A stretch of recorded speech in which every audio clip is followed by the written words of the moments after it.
And we will start standing and ponder a little bit about this amazing piece of equipment we have. And I'm just going to pull air again because it's so cool. Y'all see Eric? Look at this, your pelvis. It is an amazing piece of equipment. It's one of the biggest structures in our body. And there's a reason for that. It carries the whole upper body. The spine nestles in with the sacrum, the 5 fused vertebrae. They don't fuse until we're teenagers.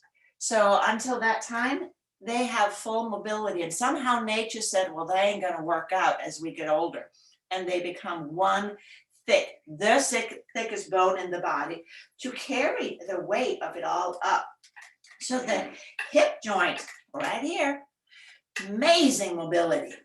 But that's also where we can get in trouble because we have to negotiate from one structure into two. And if we don't have equal balance coming from above, things get screwed below and vice versa. So the movements that I'm going to say, bye, Eric, thank you. As you stand, it's a male skeleton that told me when he came, so I had to name him something. So when you stand, now let your heels rise up. So my knees are staying straight.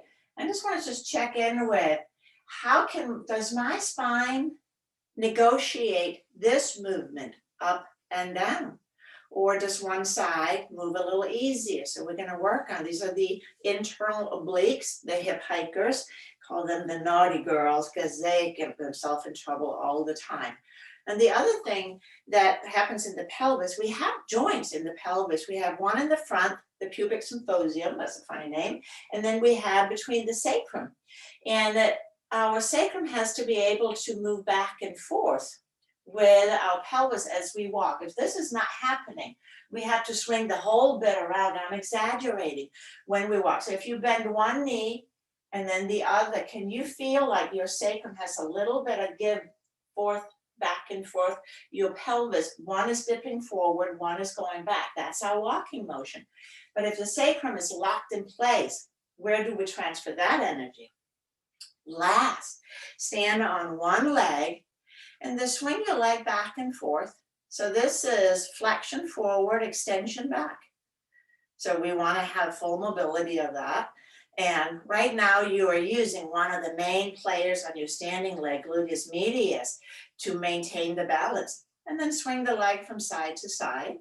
So that's lateral and medial flexion. And then of course we have rotation. Turn the leg around. You can put the foot down if you feel the balance. So these are the 6 movements we have in the hip. We want to maintain those. Let's check the other side. So first is flexion and extension. Extension, the psoas, mighty psoas, has to have the length. If it doesn't, no extension. And then the quadriceps has to be able to pull it forward. Now, in and out, the inseam and the outer seam of the leg, how do they negotiate that? Do we use the whole hip to swing around, or is it just a pure hip movement? When we don't have enough movement here, and of course, again, rotation.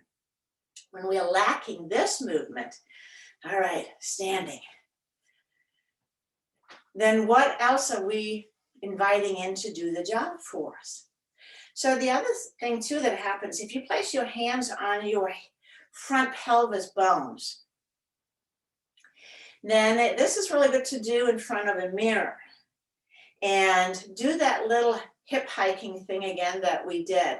Now, as you come to stand, they should be the same height, but often we have something going on. So this is if we look in a mirror, we can often gauge, oh, wait a minute, that side sits higher. Why does that sit higher? And that gives an understanding of there's either a shortening in the trunk, maybe there's a leg length discrepancy, and the body has to adjust. Now, the last thing, and this is the arts and flatten all day long, one of the main adjustments, does the pelvis tip forward? So that's an anterior tilt. They may do so because the hip flexors are tight. It's literally pulling the pelvis down. Or does it hang back like the cool guys? And that may be because that the, again, hip flexors are snug, but the hamstrings even more so. So everything depends on the rubber bands in our bodies. Let's come onto the mat. I have, again, my mat covered with a blanket, and you can, I'm going to aim the camera down a little bit so you can see me. And you can also lay down on a nice rug. A hardwood floor without padding would be too hard, a bed too soft. So as you straighten the legs out, now we get maybe even a better idea because we have the feedback from the floor. Notice if you're listing to one side, does one butt cheek lay flatter than the other? And that can be due either to tension or tension held in the body or a rotation in the spine. Notice also if your legs are rolling out equally, or does one touch a different spot on the heel? And then last, notice, like how much space do you have under your low back, the lumbar spine? If you have a lot of space and you're rolling towards the tailbone, again, indicating maybe some tightness across the psoas, so the hip flexor, psoas and quadricep, the front of the thighs, and then we have the glorious sartorius. It's a weak flexor, but it is there, so we can't ignore it. And we need to get all of these rubber bands to communicate well with one another. Let's bend up the knees. And you may notice now you're laying, your sacrum is higher. Where you rest your body is now not quite so close to the tailbone. That's because we took the psoas pull out of the equation. Let's bring the hands to the lower abdomen. And this is just our check-in or feedback. Am I breathing with my belly? The diaphragm, and we'll talk more about it next week. But if you, as you breathe in and out, are noticing that there's some restriction in taking an easy in-breath, it may be because the diaphragm is just a little bit tight and it's not able to really give you the full volume. So an easy way to release the diaphragm is doing a somatic movement with it on the out breath. So you'll take a normal breath in through the nose. And as you exhale, purse your lips and exhale through the mouth, just like exhaling through a straw. And when you come to the end of the exhalation, see if there's a little bit more for you to exhale. And that, again, makes it a little bit more of a somatic. And then let the breath be full and easy. Buffer breath, and we can do that one more time. Inhaling through the nose. And then exhaling through pursed lips.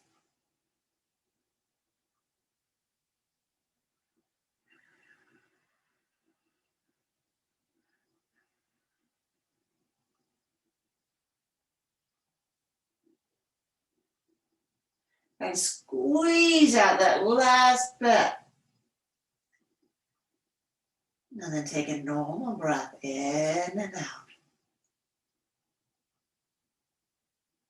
So the diaphragm, hands down, one of the most important muscles in the body. So if that is stuck, not moving as we breathe in and out, what else is stuck? Well, the psoas being one of them. They travel from the same origin, T12, so right in the middle of the back. And if the diaphragm doesn't nudge on the psoas, then that often is really stuck as well. So we want this drag, connective tissue drag for optimal mobility. Just notice that the breath maybe get a little bit fuller. And then as you inhale, let's arch. And exhale, neutral. And now this can be helpful to take your hands and to slide them down to the hip flexors so that your pinky fingers are laying right on your pelvis. And then as you arch, notice if your hip flexors are firing. That means that you're trying to help out using your feet, your legs. Slowly release back to neutral. So can you keep that completely passive and isolate it to the muscles of the back? Let's do that again, contracting. Hip flexors are passive, nothing to see here.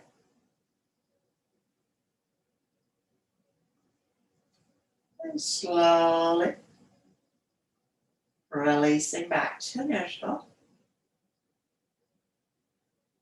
So those habitual movement patterns, they can take a little time to unravel. Let's do it one more time. Because the brain signal has gotten a little scrambled. It says, well, this is how we move. We do it that way. Even if it's not the way that the designers intended for it to work initially. So we are unscrambling some of the motor amnesia, they call it in the somatic discipline. Let's check the other side of the coin. We'll take a breath in for nothing. And then exhale. Now hollow out the belly as you press the back down. You can slide your hands up to the abdomen now. And just check. Are the belly pulling in as you slowly inhale and release? Take a buffer breath. Breath in for nothing. And then exhale. Draw the abdomen in and up. So the belly hollows out. That means that we get the corset muscle, abdominis transversus, involved. If the belly poofs up as we press the back down, the abdominis transversus, I did not get the call. I'll slowly release. Buffer breath. So there's a lot about a core. We need to have a strong core.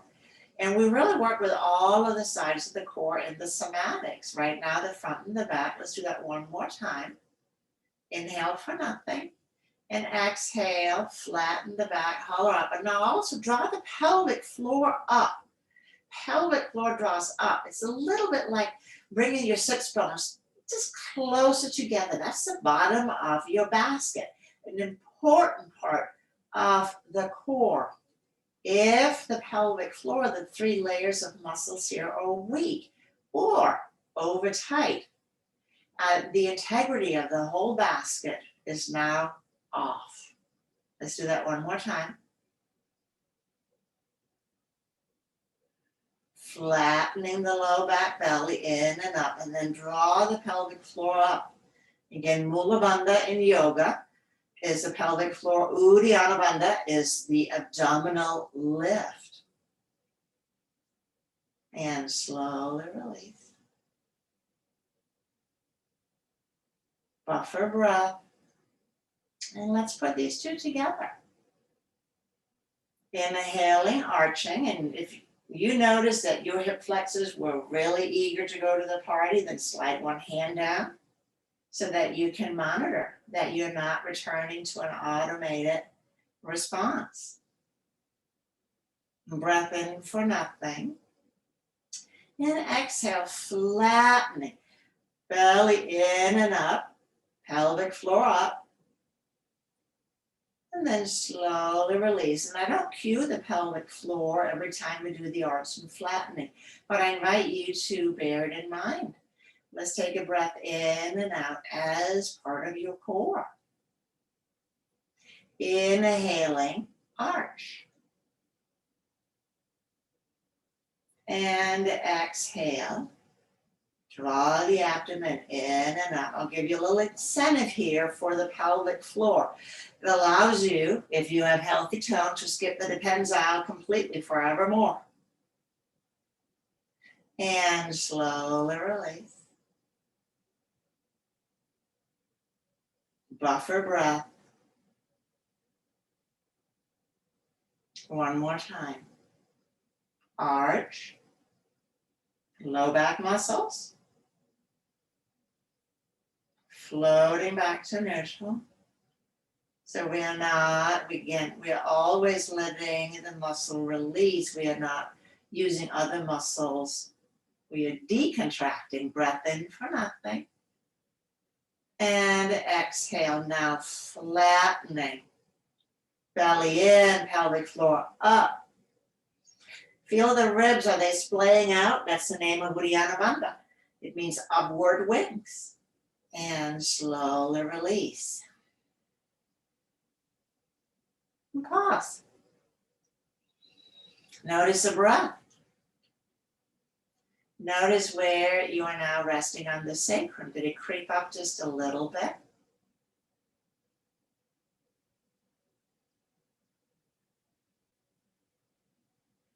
And then we move to the rotations. Slowly release your right knee towards the side. When it changes from a release to a stretch, lift up. 3, 4, 5 inches, muscles contracting, and then we lower back down again. Now stay centered on the sacrum, so only the thigh bone is moving. The pelvis stays still. Keep the pelvis still. So these are, as you lower the right knee towards the floor, you'll feel a release of the inner groins. When it changes again to a stretch rather than a sensation of releasing, lengthening, then re-engage the muscle. This is where the magic happens. So just gentle brush strokes with your knee, moving up and down.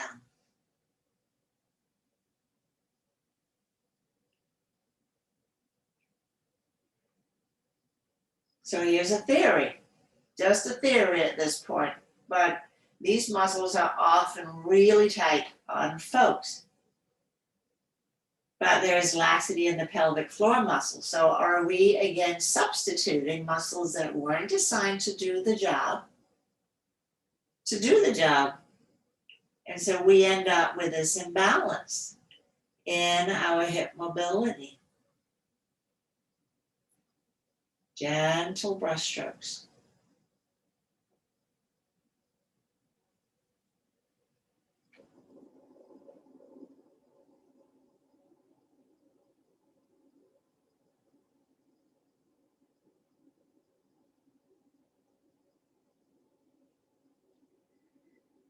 And then as you come up to center, pause. Notice the sensation from right hip to left hip. So again, we are always the scientists studying. What did that do? And we'll do the other side. Left knee down, lifting up. So again, from experience, I see a lot of bodies and I learn from everyone. So women, I think, have a little bit of an advantage over guys in that we are often told, well, you got to contract the pelvic floor. I don't know that there's any discipline where guys are getting any recommendation or advice to work on the muscles of the pelvic floor. And what I see with men, but rarely in females, are inner groin injuries. So just food for pondering.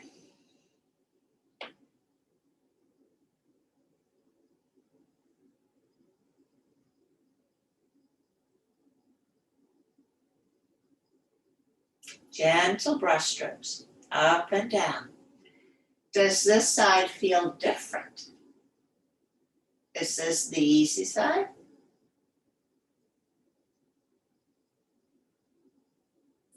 Is there some jumps and jitters in the movements? And if there are, slow things even further down.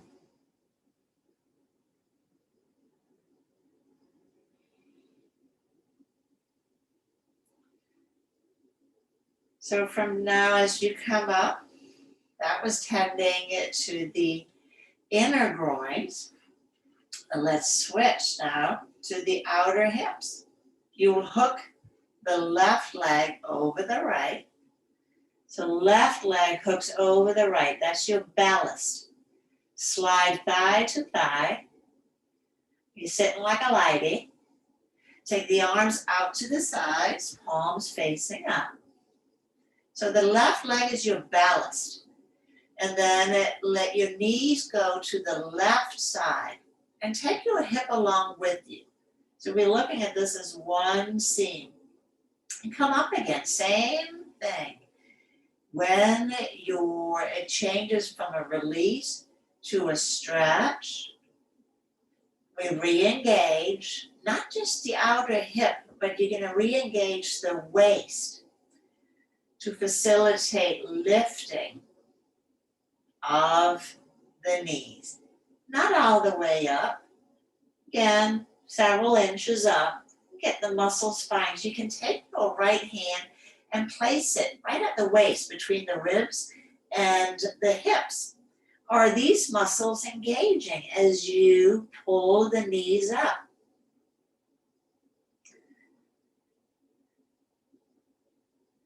So that's your lateral, your side core stability.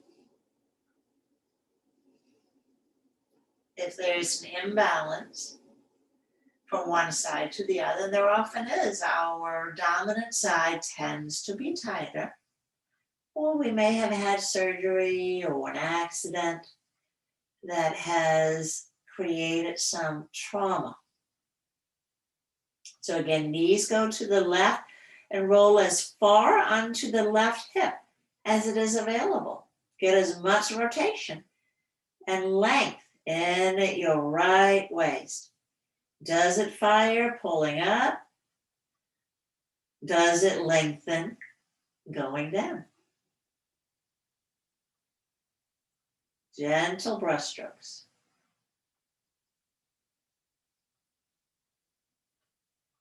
And then next time you come up, we're going to unhook the left leg. And before we switch, now just pause again and feel right hip, left hip. Feel your right waist, left waist. Is there a little bit more space?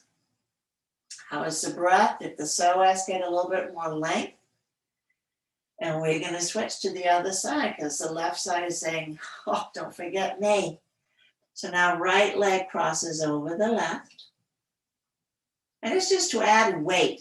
So cross it all the way over. And we begin to dip the knees to the right. Down and up. Releasing down, everything on the side lengthens. And back up again. Not all the way, but enough to contract the muscles. And here again, using maybe your left hand as a feedback tool. Are the muscles on my left waist contracting when I draw up?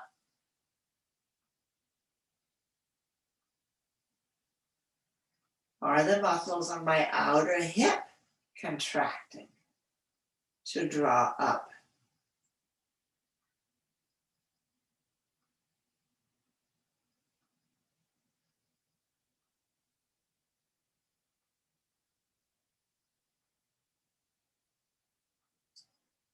Easy peasy.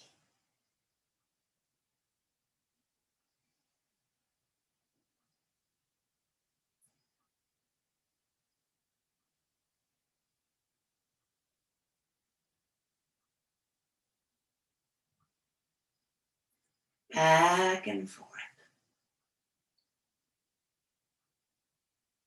Gentle brushstrokes.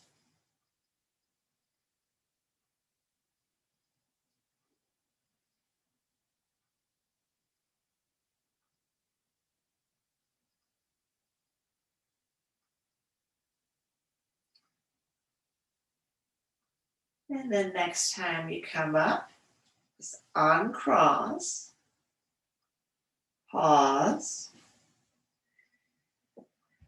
and we'll slide the legs out.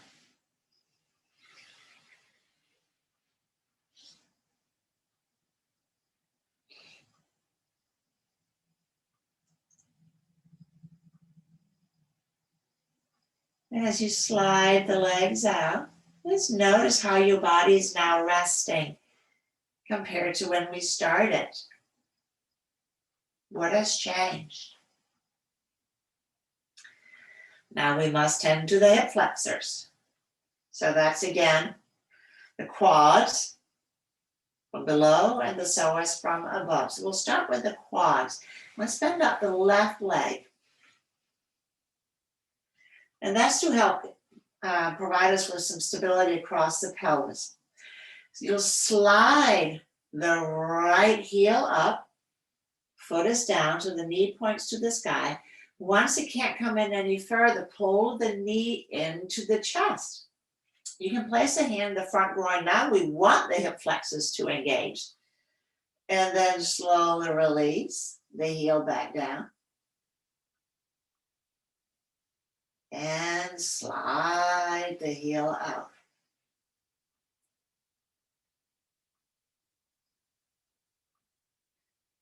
And let's do that again, sliding the leg up. Pull the knee in, tight as you can get it. Releasing the foot back down. Notice jumps and jitters as you slide the leg out.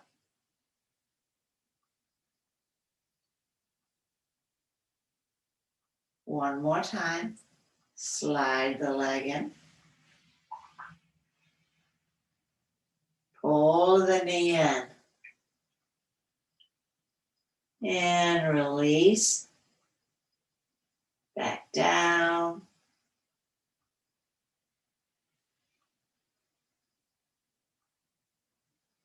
You're going to add a little something to it. We're going to start in the same way. So remember, we have the two main hip flexors, the quads and the psoas. Now we're going to invite the psoas to participate. As you draw the knee in, your back will flatten towards the floor. You're going to hold it down in the flattened position. And then when you release the leg out, you're going to straighten the knee, so don't put the heel down. Don't put the heel down, straighten the leg out over the mat, reaching it out long, straighten the knee completely, and then slowly let it land like a feather coming down. Everything pulls. In this way, we access both of them. We'll do it again. Sliding in, quadriceps, pull the knee in, low back is flat, and hold the back down as you now release the knee back out again. Parallel to the floor, long, long, long, long, long, long, long. Keep the low back down, keep the low back down. As you lengthen out, everything pulls. That's worth repeating one more time. Slide in. Things are engaging, check. Really engaging. And hold the back down. So we're locking the psoas in place as we slowly release the leg out. Reach, reach, reach, and taking it down. Release the low back and slide your left leg out.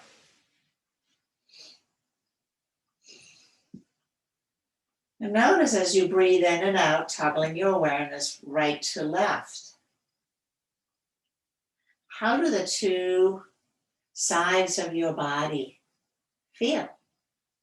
What's different? What's the same?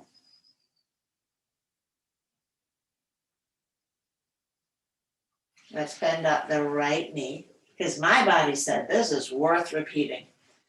So first, just the quads. Slide the heel in.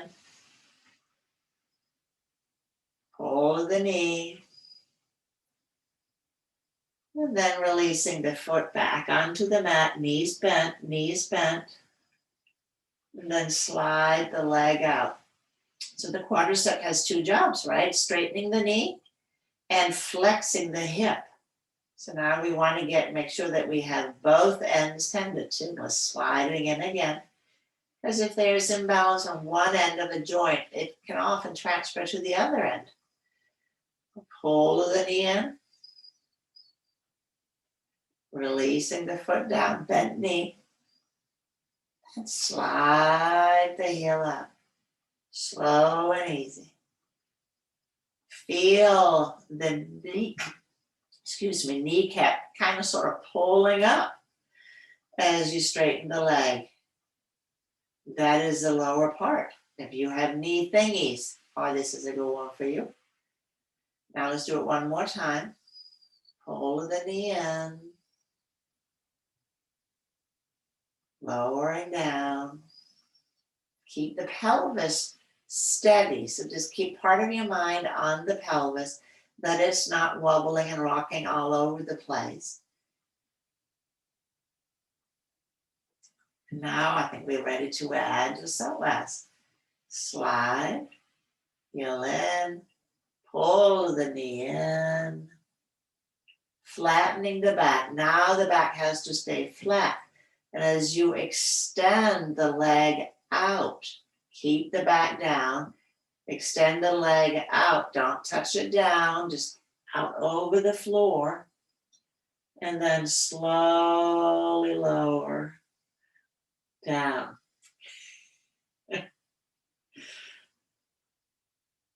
Let's do that again.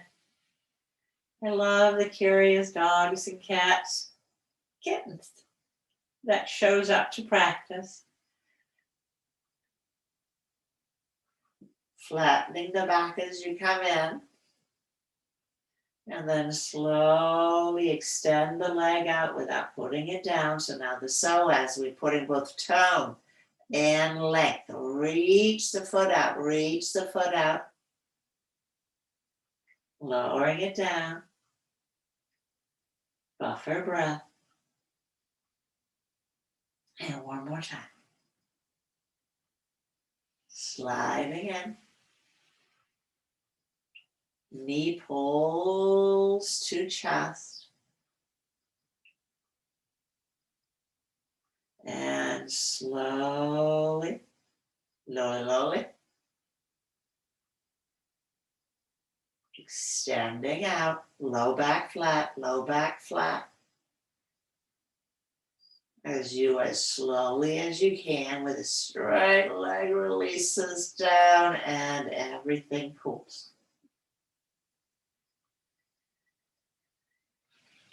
Straighten both legs out.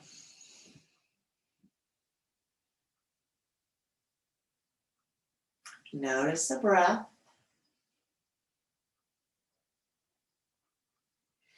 Roll the legs in and out.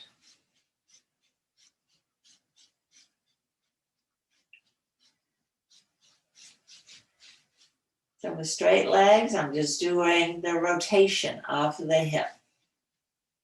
Does the legs roll in and out, so not together, but like, what am I trying to come with an image? Toes rolls towards one another and then away, and just sweep, sweep, sweep, sweep, sweep, sweep, sweeps.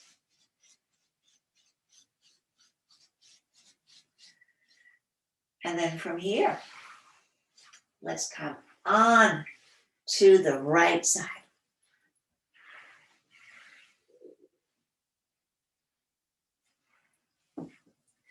And bending the knees up in the 90-90. So sitting up in your very straight back chair. So the knees are pulled up in front. You can support your head on your right arm or pillow or blanket. So take care that your spine is neutral, so straight. You're looking forward, not curling forward and looking at your legs. So this helps again with the internal obliques. Take your hand, your left hand to your waist, and then lift the foot. Lift your left foot up, and then slowly lower down. So the knees are pulled up so that you have a 90 degree at the pelvis, 90 degree at the hips, and 90 degrees at the knees. And because that allows us to access the waist. Lift the foot.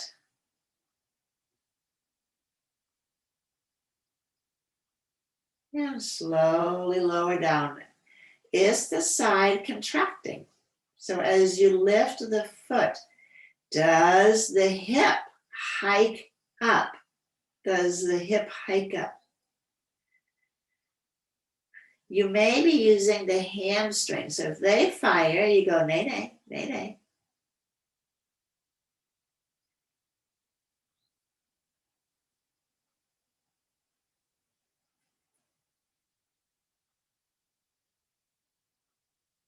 One more time.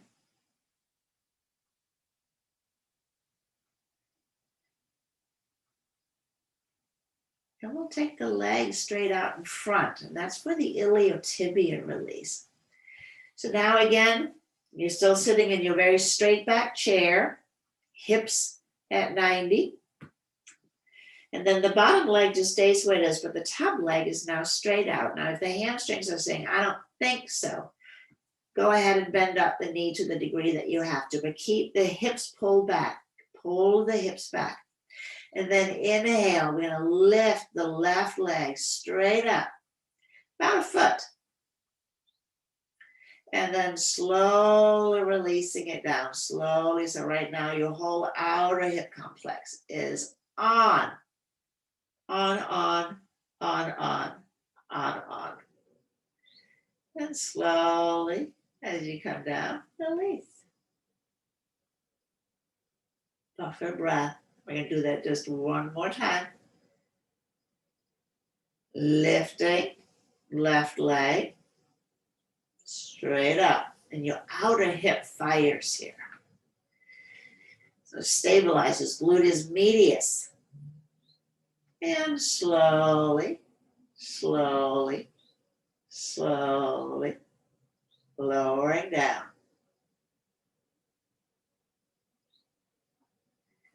Let's travel with as little effort as possible onto the back.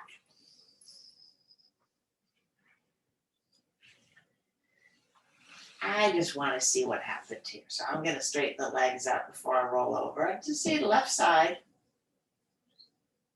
Maybe it's now a little flatter.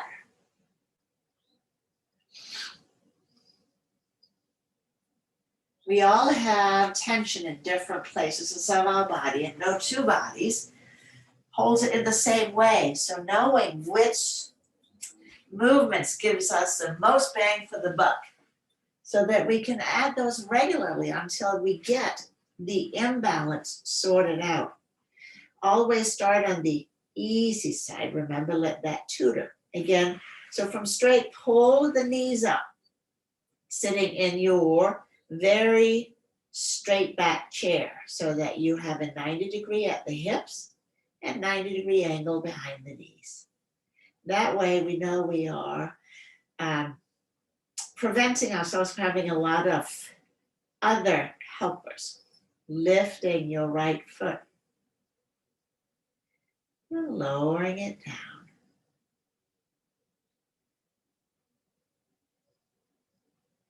Are the muscles contracting in the waist? Is that the pulley for the lever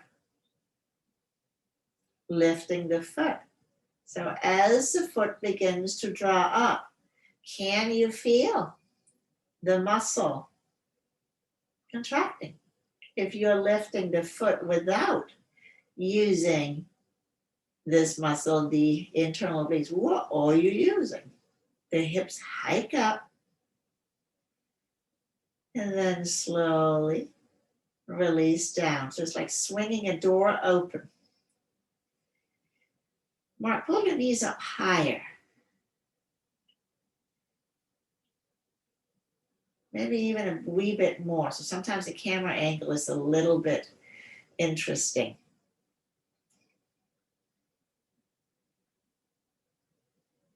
And then pull your feet out. Okay, that. So even as before the movement really start, can you feel the muscle says, well, I'm ready. I am working it. And if there is sort of a lack of engagement, well, that's a clue. That's where the motor cortex have just sort of forgotten that that muscle is available. And if the motor cortex doesn't have this in the registry, it's not going to ask it to fire. When we want it to, it's going to ask the muscles that gotten used to firing. So part of what we're doing is retraining. It's at resetting to factory standard. Let's take the leg out straight. Now we are on the outer rump. We need the tensor fascia latae and gluteus medius. Pull the hips back and then lift the leg about a foot. And then slowly, slowly, slowly releasing down.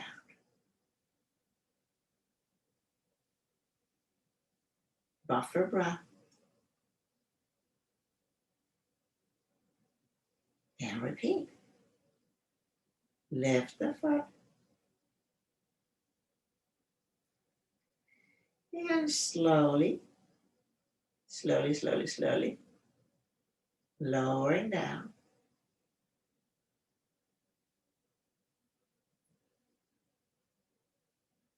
And then from here, we're going to come on to the back. Sorry, the front. We're going to work on the back.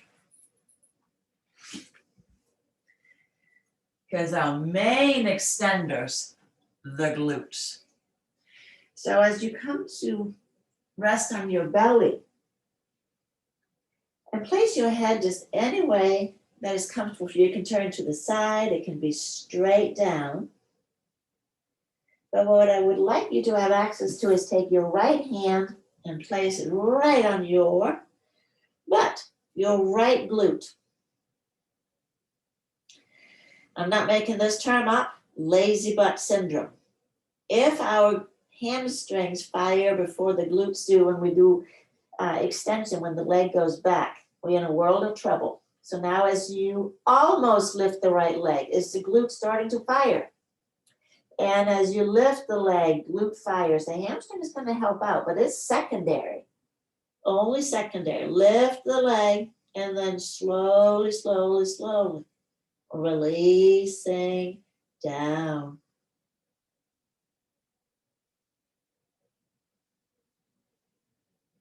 And we'll do that again. As you lift, does the glute initiate? By pressing the hips down, that helps sometimes to get the glutes turned on. Hips presses down, leg lifts. And slowly release down. Everything pulls. That's worth repeating just one more time. Press the hips down, lift the right leg. Has the big guns fired? Just the right, not the left. It's on vacation. Truly is. Slowly releasing down. And pause. So last week we tended to the hamstrings, and they are part of the extender group, for sure. But the main player has to be the glute. Now let's take the left hand to the left glute. Nothing's going on, so it's very relaxed. But just by pressing the hips down, maybe you get a little bit of activity. And now lift your left leg and lift it slowly so that you can actually observe the firing pattern. Glute fires, hamstring fires. And then slowly release down. A lot of lumbar spine problems is because of the lazy butt syndrome. Main stabilizers, main propelled force when we walk. Let's do that again. Pressing the hips down.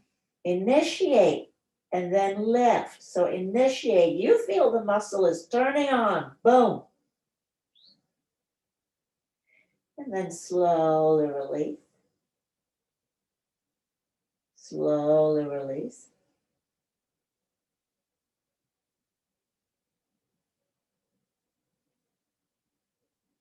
Let's do that one more time. Pressing down, initiating and lifting.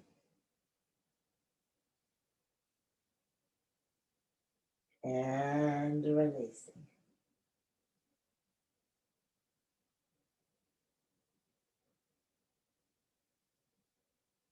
So it's really interesting. If you are not sure, and it takes a while to sort things out, and just swing the hips from side to side.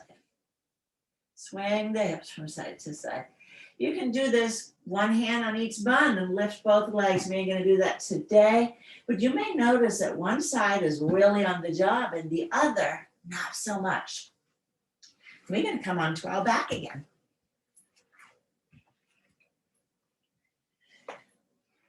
And slide the legs out.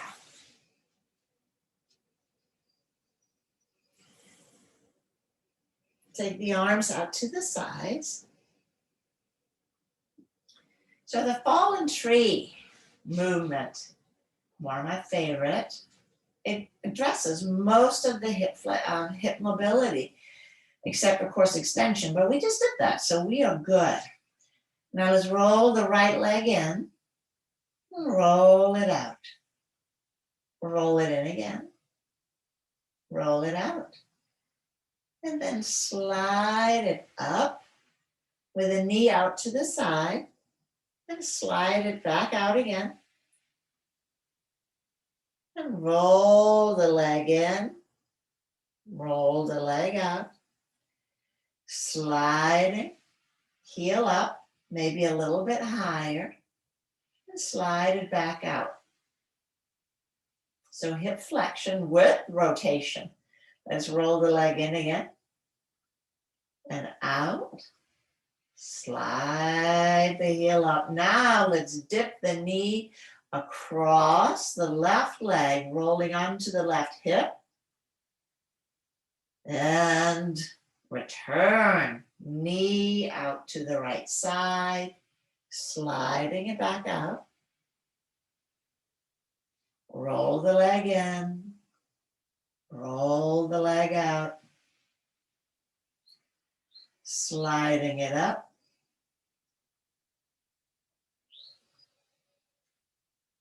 Dipping across.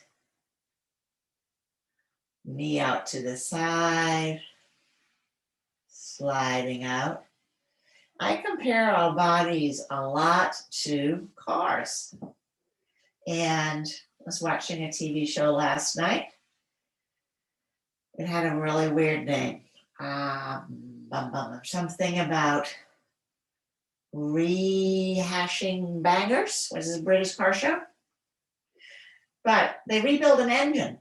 But there are a lot of moving parts in an engine. And so we got a lot of moving parts and we need all of them.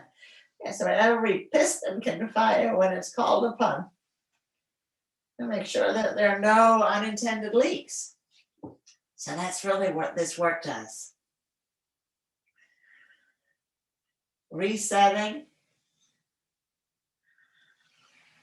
Tune up in every way. Let's do it one more time on the right.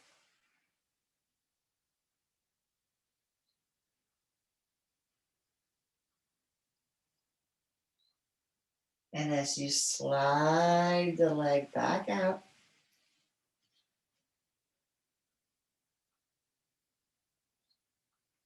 pause for a breath or two.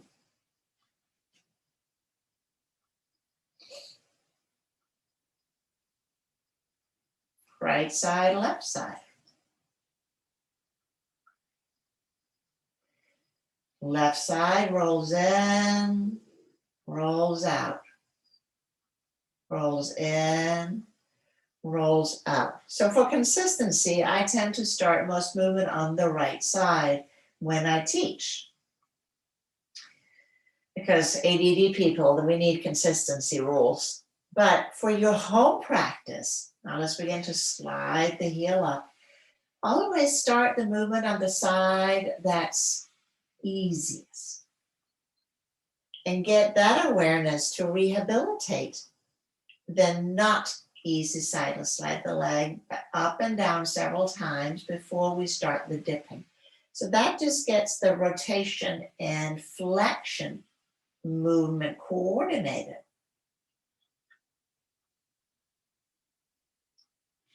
Then after about the third time or so, now we are ready to dip across.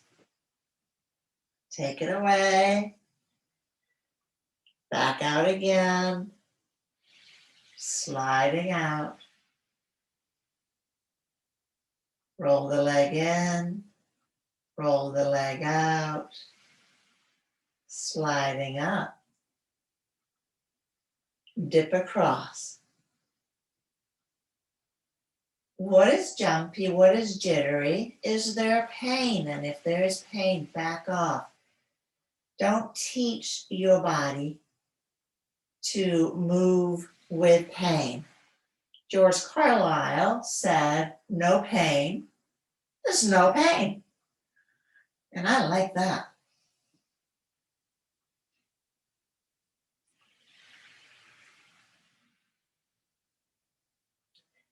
Retraining the motor cortex so that you have access to your full range of movement. Not only do you have the agility, but you have the ability for it.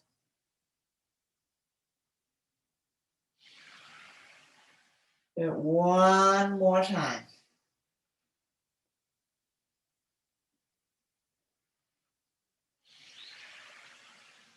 And as you stretch out,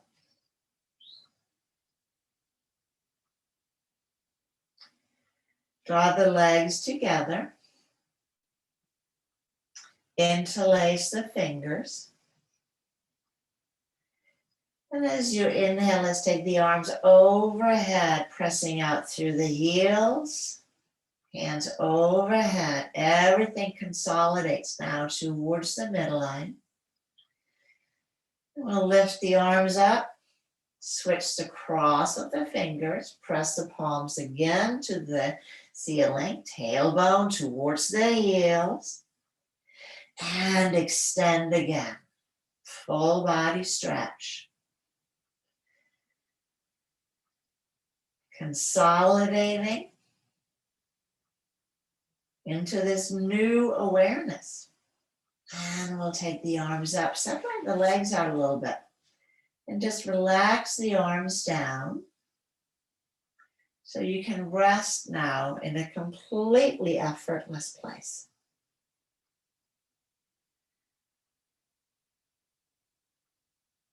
We go back to the breath, breathing in and out.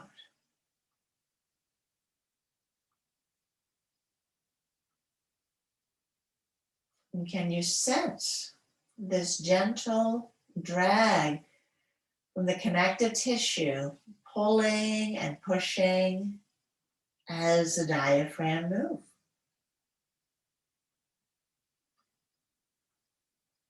Your kidney walks, I think, something like a mile every day. How crazy is that? Let's bend up the knees. We'll rock the knees from side to side.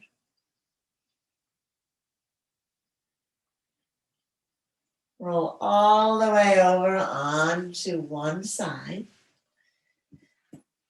Pause.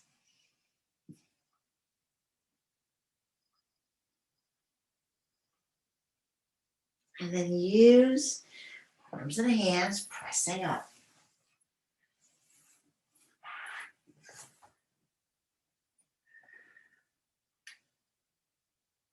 And we have done it again.